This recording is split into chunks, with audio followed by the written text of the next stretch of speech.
Assalamualaikum warahmatullahi wabarakatuh. Selamat pagi semuanya. Kita bertemu lagi dalam mata kuliah Dasar-Dasar Manajemen. Pada pertemuan ke-7 kali ini, kita akan membahas mengenai kekuasaan, kewenangan, tanggung jawab, dan delegasi. Ini merupakan bagian dari fungsi pengorganisasian dalam manajemen kedua. Jadi, dalam bab sebelumnya, telah diterangkan mengenai desain organisasi sebagai bagian dari proses pengorganisasian sebuah organisasi, khususnya bagi organisasi bisnis.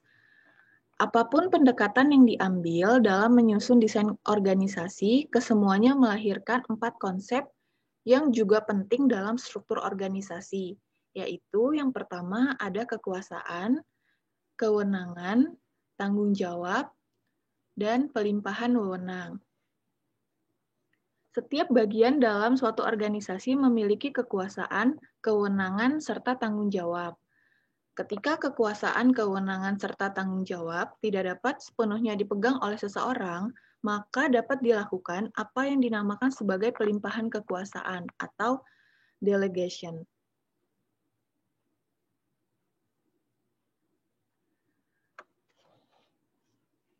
Oke, yang pertama kita akan mempelajari mengenai kekuasaan atau power. Kekuasaan seringkali dikonotasikan negatif jika dikaitkan dengan isu politik. Padahal dalam pengertiannya yang paling sederhana, kekuasaan atau power merupakan suatu kemampuan untuk mempengaruhi orang atau merubah orang atau situasi. Jadi kekuasaan sesungguhnya itu merupakan proses konsekuensi logis yang muncul dari setiap organisasi yang di dalamnya terdapat pimpinan dan bawahan, atau manajemen puncak dan manajemen tingkat bawah. Karena organisasi merupakan kumpulan orang dalam pencapaian tujuan, maka organisasi ditujukan untuk mengubah situasi melalui orang-orang agar perubahan terjadi. Agar perubahan ini dapat terjadi, maka kekuasaan itu sangat diperlukan.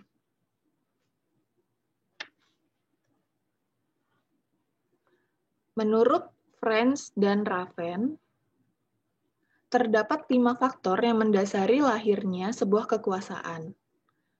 Yang pertama itu ada reward power atau kekuasaan untuk memberikan penghargaan. Kekuasaan yang muncul akibat posisi seseorang yang memungkinkan dirinya untuk memberikan penghargaan terhadap orang-orang di bawahnya. Sebagai contoh, reward power ini dimiliki oleh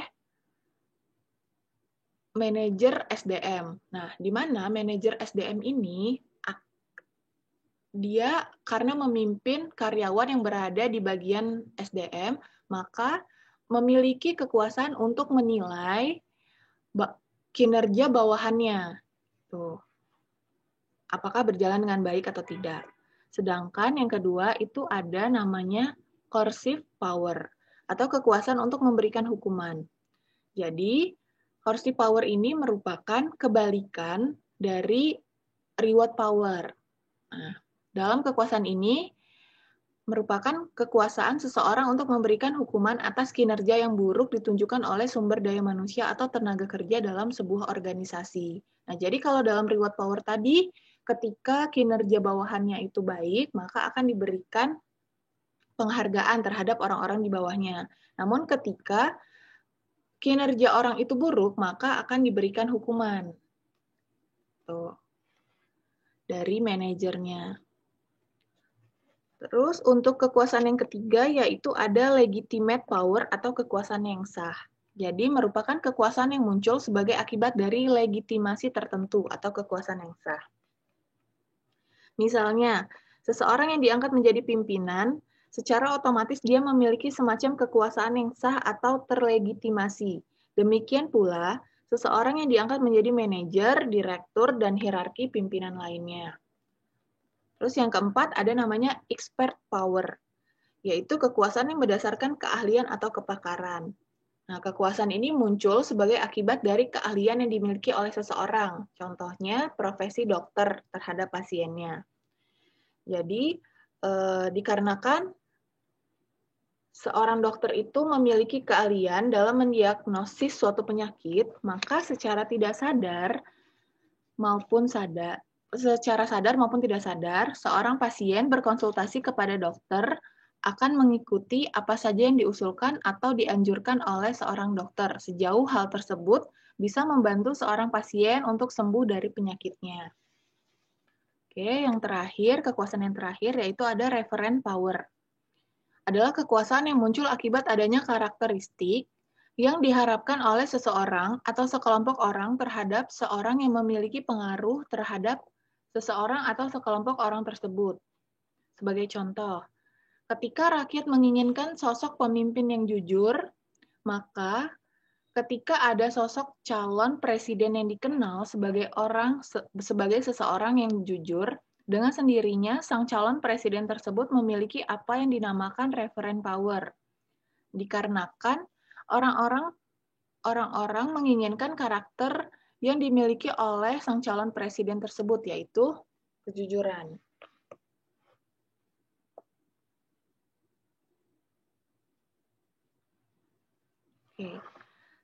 Oke, selanjutnya kita akan mempelajari bagian kedua, yaitu kewenangan atau authority. Kewenangan pada dasarnya merupakan bentuk lain dari kekuasaan yang seringkali digunakan dalam sebuah organisasi. Kewenangan merupakan kekuasaan formal atau terlegitimasi. Dalam sebuah organisasi, seseorang yang ditunjuk atau dipilih untuk memimpin suatu organisasi, bagian, atau departemen memiliki kewenangan atau kekuasaan yang terlegitimasi. Sebagai contoh, seseorang yang ditunjuk sebagai manajer personalia dengan sendirinya terlegitimasi untuk berwenang dalam mengatur segala hal yang terkait dengan sumber daya manusia dan orang-orang yang ada di dalam suatu organisasi tersebut. Jadi, terdapat dua pandangan mengenai kewenangan formal, yaitu pandangan klasik dan pandangan berdasarkan penerimaan. Pandangan klasik adalah kewenangan formal pada dasarnya muncul karena adanya kewenangan dari yang lebih tinggi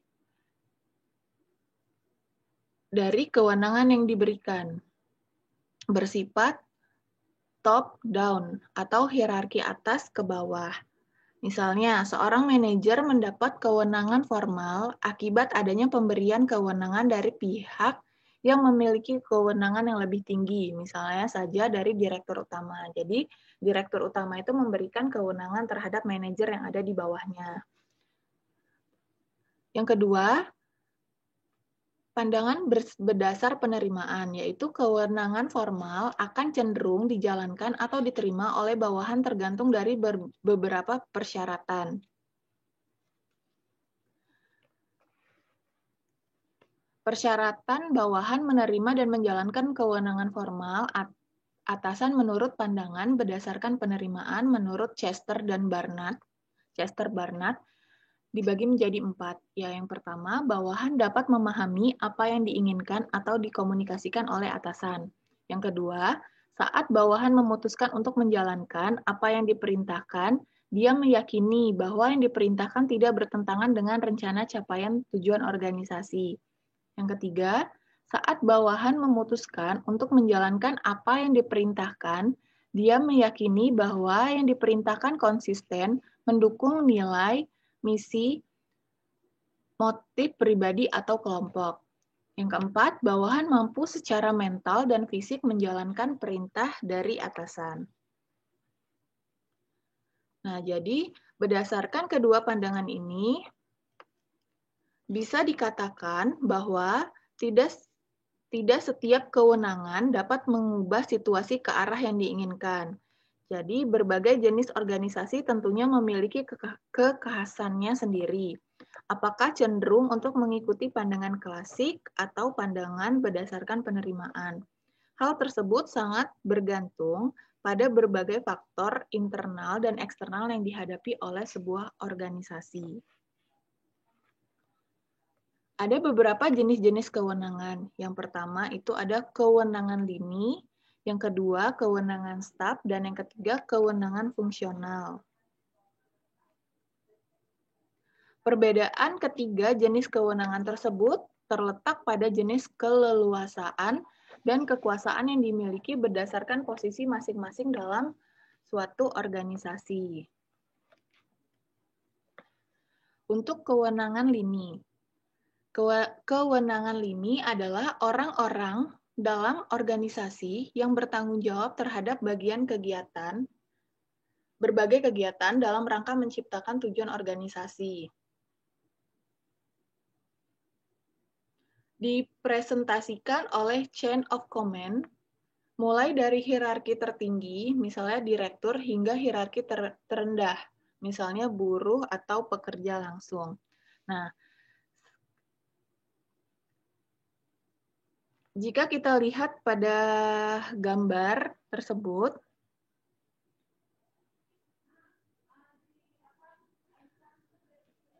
jadi garis tegas, bukan putus-putus, dari bagan organisasi menunjukkan kewenangan garis dari setiap bagian yang ada. Kepala restoran memiliki kewenangan untuk melakukan koordinasi antar bagian keuangan, bagian pelayanan, dan bagian dapur. Adapun kepala bagian pelayanan memiliki kewenangan untuk melakukan koordinasi dan menjalankan tugas yang terkait dengan pelayanan, dan seterusnya.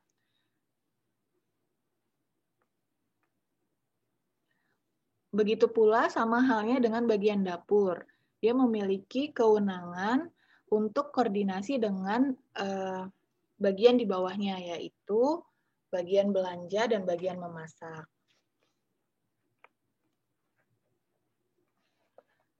Kewenangan yang kedua yaitu adalah kewenangan staf.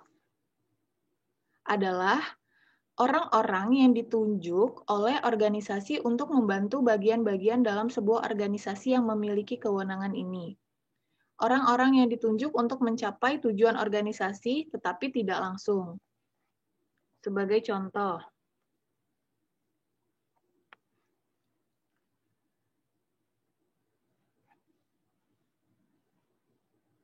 konsultan pajak membantu manajer keuangan. Konsultan manajemen membantu direktur perusahaan. Nah, misalnya dalam organisasi pemerintahan, ada yang dinamakan staf ahli. Nah, staf ahli ini berfungsi untuk membantu organisasi pemerintahan dalam pencapaian tujuannya. Hanya saja dalam praktiknya, staf ahli ini tidak turun langsung dan mengerjakan berbagai pekerjaan organisasi.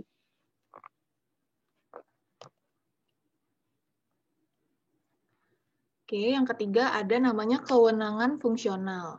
Kewenangan fungsional adalah orang-orang yang berada pada bagian tertentu di organisasi, memiliki kewenangan lini maupun staf. Namun, karena tugasnya, mereka diberikan kewenangan untuk melakukan kontrol atau koordinasi dengan bagian lainnya.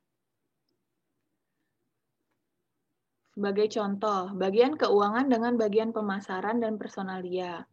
Bagian pemasaran membutuhkan dana untuk promosi, sedangkan bagian personalia menghadapi tuntutan gaji karyawan, sehingga bagian keuangan tidak hanya melakukan pencatatan transaksi, tetapi juga memiliki kewenangan untuk melakukan pengawasan atau pengontrolan pada bagian pemasaran dan bagian personalia tersebut.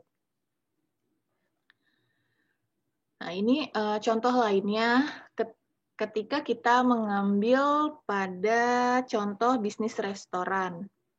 Jadi, sebagaimana digambarkan pada gambar tersebut,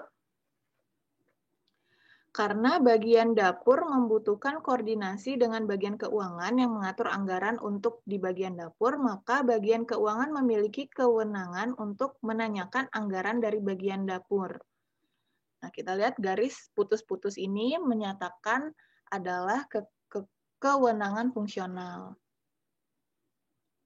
Demikian pula dengan kepala restoran. Nah, tidak berarti seorang kepala restoran ini harus turun langsung ke bagian pelayanan yang terkait dengan tugas-tugas pelayanan ataupun tugas-tugas memasak di dapur. Namun, selain kepala bagian pelayanan dan kepala bagian dapur, dirinya memiliki kewenangan untuk melakukan pengawasan dan koordinasi langsung dengan pelayan atau juru masak di bagian memasak.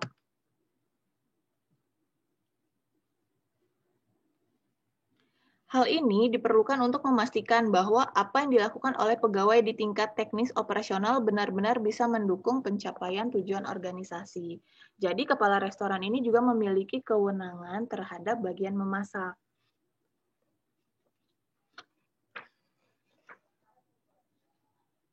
Nah,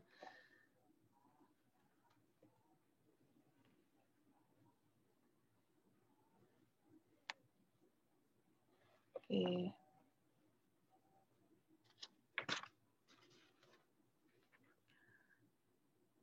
Oke, yang ketiga yaitu ada tanggung jawab atau responsibility.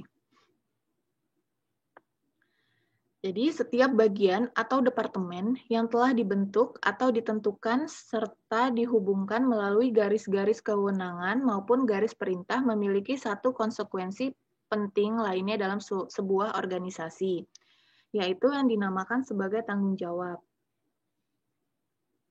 Mereka yang diposisikan dalam suatu bagian atau departemen tertentu tidak hanya diberikan kewenangan, namun juga tanggung jawab.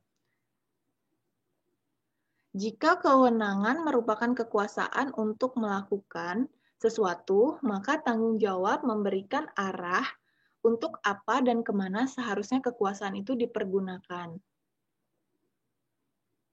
Dengan kata lain, tanggung jawab mengingatkan orang-orang untuk tidak hanya mempergunakan kewenangan yang dimiliki, tetapi juga melaporkan apa saja yang telah dilakukannya, sehubung dengan kewenangan yang telah diberikan kepadanya.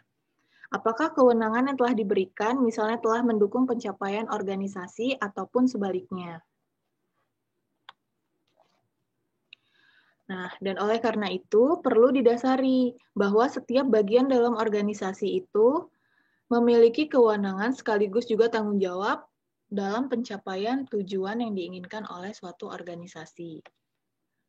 Terus yang keempat ada namanya pelimpahan wewenang dan tanggung jawab atau delegation. Pelimpahan wewenang adalah proses pengalihan tugas kepada orang lain yang sah atau terlegitimasi menurut mekanisme tertentu dalam suatu organisasi, dalam melakukan berbagai aktivitas yang ditujukan untuk mencapai tujuan organisasi, yang jika tidak dilimpahkan, maka akan menghambat proses tercapainya tujuan tersebut.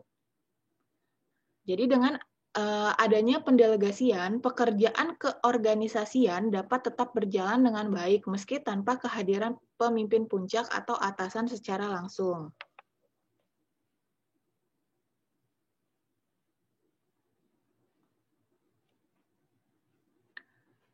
Nah, ini jadi merupakan proses pendelegasian, di mana delegator atau contohnya seorang pemimpin atau seorang direktur atau manajer atau kepala bagian dan sebagainya itu memberikan atau mempercayakan tugas, wewenang, hak, tanggung jawab, kewajiban, dan semua hal yang bisa dipertanggungjawabkan kepada delegate atau kepada karyawan, staf, dan bawahannya.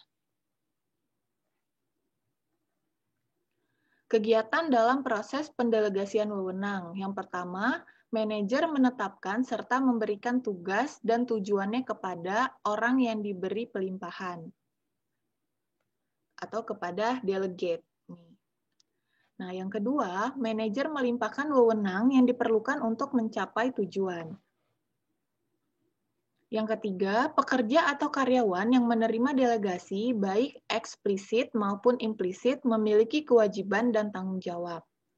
Manajer menerima pertanggungjawaban, akuntabilitas atas hasil yang telah dicapai. Mengapa pimpinan harus melakukan pendelegasian? Yang pertama, untuk mengembangkan organisasinya. Yang kedua, untuk menghemat waktu bagian pimpinan atau mengefisiensi waktu. Yang ketiga, untuk memotivasi dan mengembangkan bawahannya. Jadi, dalam suatu organisasi itu harus ada pendelegasian wewenang, tetapi tidak semua segala sesuatu itu harus didelegasikan dari pimpinan kepada bawahannya. Mendelegasikan atau pelimpahan pekerjaan pada bawahan seringkali dipandang sebagai suatu keuntungan atau fasilitas yang dimiliki oleh seorang pemimpin. Karena seorang pemimpin itu mempunyai hak untuk melakukan delegasi kepada bawahannya. Manfaat pendelegasian wewenang. Yang pertama, pendelegasian memungkinkan manajer mencapai hasil yang lebih baik atau lebih cepat daripada semua kegiatan ditangani sendiri.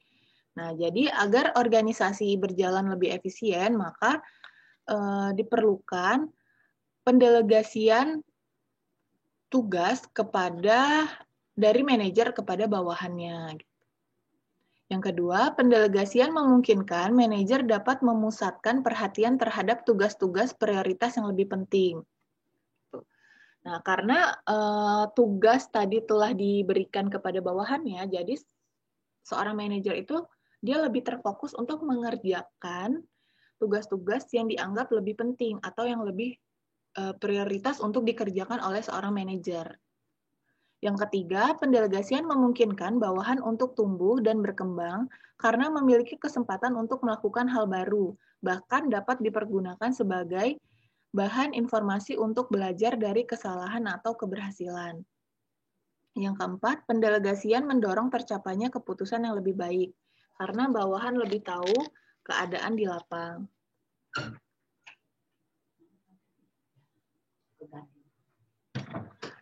Kendala pendelegasian wewenang dilihat dari dua sisi.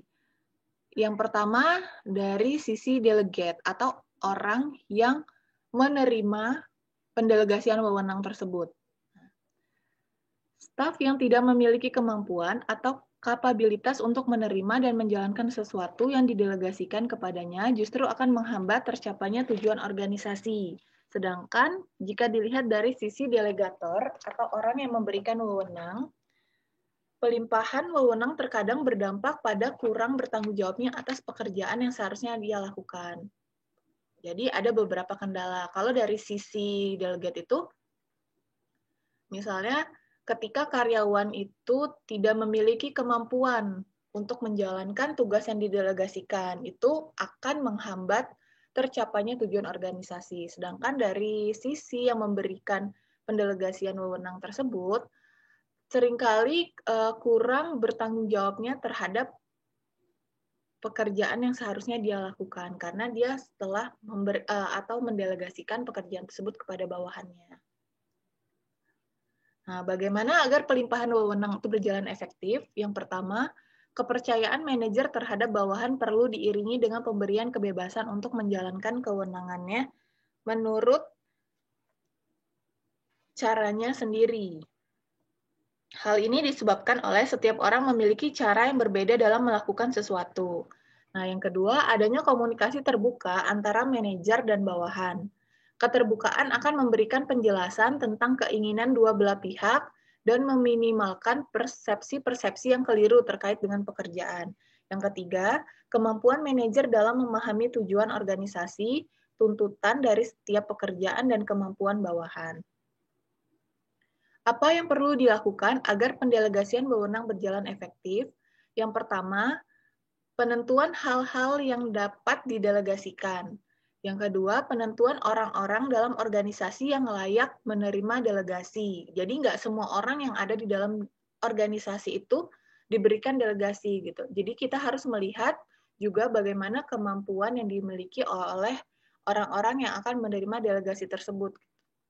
Yang ketiga, penyediaan sumber daya yang dibutuhkan. Yang keempat, pelimpahan tugas yang diberikan. Yang kelima, adanya intervensi pada saat diperlukan.